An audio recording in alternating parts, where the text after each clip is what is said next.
And Diana is the president of Strategic Imperatives, Inc., a global consulting firm that helps clients to leverage the tremendous power of sustainability to achieve prosperity, drive innovation, develop leaders, and create a better world. Diana, thank you for being with us today. It's my pleasure. Thank you for having me.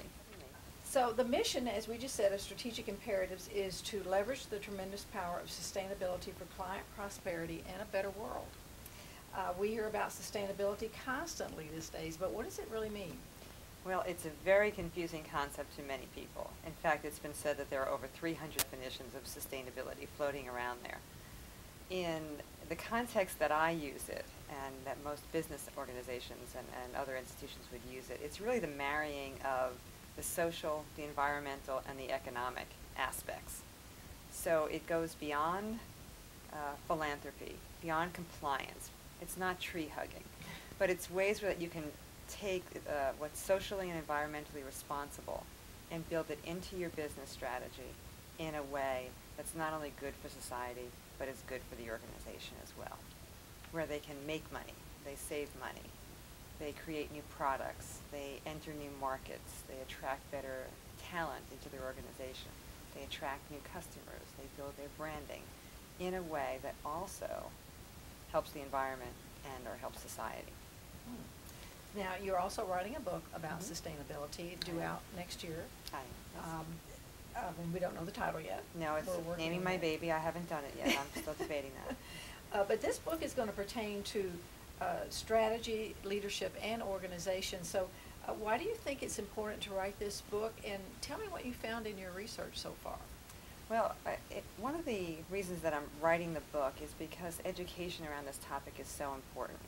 There's this great trade-off myth out there that if you do something that's environmentally or socially responsible, it's going to cost you more money, and it's not going to bring money back into your organization. In some cases, that's true. Sometimes you have to spend more for certain things. But in many cases, there are just huge opportunities here. Sustainability is said to be one of the greatest business opportunities of our time. I think Peter Drucker has a quote that goes something like, every single social issue of our time is an opportunity in disguise. And I hope I'm not misquoting the great Mr. Drucker, but it's something along those lines. And so the educational component is huge. There are so many organizations that don't quite get this. They're hearing about it, they know a little bit about what this is, but they don't quite get how they fit into that picture and what it means for them. And we need many, many more organizations to get on board. Now, you're a strong advocate for involving the entire system in change, or the whole system as you call it. Tell me what you mean by that, and why is that important? The whole system would include people throughout the organization. So not just the leaders at the top, but people that work in different functions, and people that work up and down the organization, those that are closest to the customers, closest to the manufacturing process, that work in R&D, that work in sales, in marketing, in finance, in engineering. And then even going beyond what the people that are inside the organization and looking at those external stakeholders that not only you may want to hear what their views are, but they have some expertise that you don't currently have in the organization and a different perspective. So your customers, people from the community, or community leaders. It could be technical experts, perhaps around green building that you want involved, or environmental engineering. You may want to also invite people who are currently or previously have been in an adversarial position, like an environmental group. They have tremendous knowledge and experience and contacts, and you need to make them a partner and not keep them as an adversary. So work more collaboratively instead of an adversarial. Absolutely. And some really good organizations are doing this. Nike has formed a relationship with Greenpeace. Coca-Cola is working with the World Water Foundation. These are companies that have been hugely critical of Coca-Cola and Nike in the past, and now are working with them to help find solutions. Great. Now, a lot of people find it difficult to believe that you can actually make things happen when you have to work with a large group of people. But how do you go about involving people in like generating ideas and creating the strategy for the work that has to follow when you make a big change like this in an organization?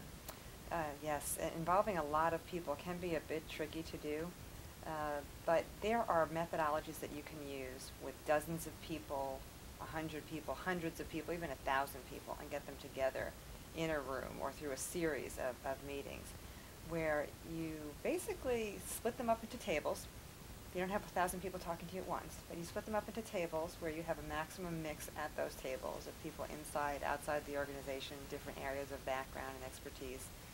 And you facilitate the conversation that has a mixture of perhaps people pairing off and having conversations, table conversations, tables reporting out to the larger group, perhaps presentations to the large group, and then some movement between one table to the next so that different ideas can be built on and exchanged among the different people in the room. And then you take a lot of that data and you synthesize it and feed it back to people and get more input about what they really came up with. But it's incredibly energizing. It is actually very organized. And people end up feeling proud of their organization, excited, hopeful, supercharged, and the ideas keep coming after the session. It's sort of like when you exercise in the morning and you have energy throughout the day. Well, things keep happening after these sessions. It starts to permeate the culture. We might need to get you involved in politics. That wasn't on my list of things to do before I die. So why should an organization call on someone like you to help them to create and to implement these strategies? That's a question I wish they were asking me, and I wish they were asking themselves more. It's interesting because organizations will call in external experts quite a bit for certain things. But they wouldn't think, for example, of paying for a huge technology system and bringing in the technical people from the company in the early meetings and then saying, all right, well, drop that SAP system at our door and we'll figure out how to take it from here. We've got a really smart technology group, so we'll figure it out. Or working with their architects around designing a building and have them involved in the early phases and then just handing over the blueprint and saying, well, our facility guys and some other people who are good with a hammer will make it happen. But they don't look at organization development and leadership development and strategy development in quite the same way. They very often think that, well, I'll just bring someone in to help facilitate a few meetings and then we'll go figure it out. Yet they can come up with better results, get a faster implementation, have it stick and be sustainable if they bring in people who understand how organizations work, understand change, understand project management, understand leadership capabilities and how to develop leaders. So someone that can help you to achieve your business goals in a way that also builds capacity in your organization, shifts your organizational culture, develops your leaders, you will get a huge return on that investment. Great. Diana Rivenburgh, thank you so much for being with us today. I appreciate your time, and thank you for joining us, and I look forward to seeing you next time on Georgia Business Directory Network.